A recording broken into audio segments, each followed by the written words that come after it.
So, part 2, and I've started taking the 360 apart, and I'm just using a screwdriver here with the Torx bits and a micro screwdriver for popping out the plastic clips. So far I've got the top section of the case off, the two grills and the faceplate as well. The first good sign, or what looked like a good sign at first, is that the heatsink screws are still in place, so that could mean that no one's attempted an X-clamp repair on this so far, or maybe they have, because on closer inspection, I don't know if you can see that, I'll just tilt this up, I don't know if you can actually make that out, but you can see they're not flush with the outer casing, the metal shielding, which kind of indicates that maybe this has been taken apart already and not put back together properly, or they've attempted some sort of repair and not done it right. But anyway, we'll continue taking it apart and see what we find. So delving a little deeper, and I've now got the top section of the case off, so we can now get access to the motherboard and all the components. But checking it out, it looks really clean. I'm actually kind of happy with the condition of the unit. It's kind of surprising to see. It is one of the earlier, I think it's one of the release 360s, one of the really old ones. And as you can see here, this is a Hitachi DVD drive, November 2005.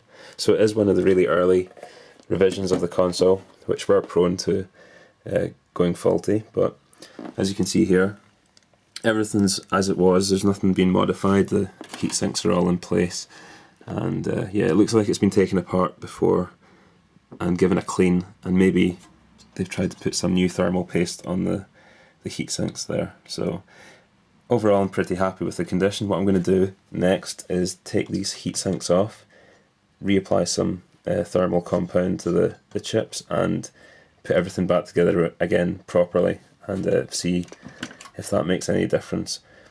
Chances are I'll need to do some sort of X-clamp replacement on this to get it working again properly, but for now I'm happy just to take this apart and put it back together again properly and take it from there.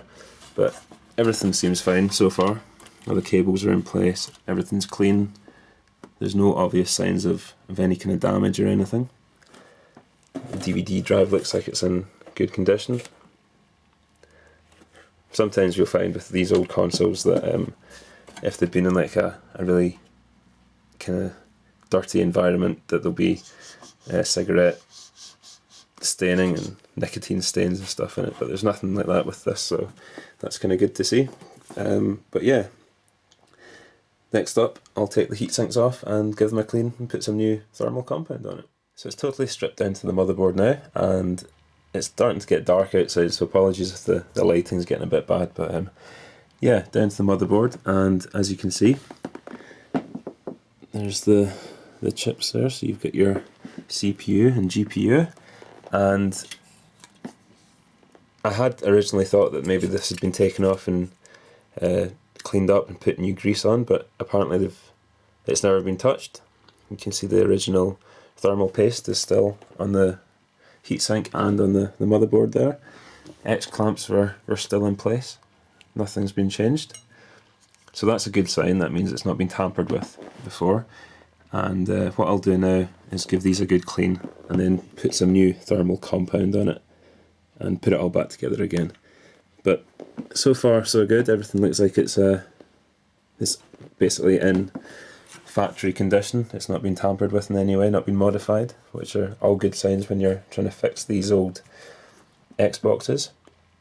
So for now, thanks for watching, and I'll update in video number 3, so catch you again really soon.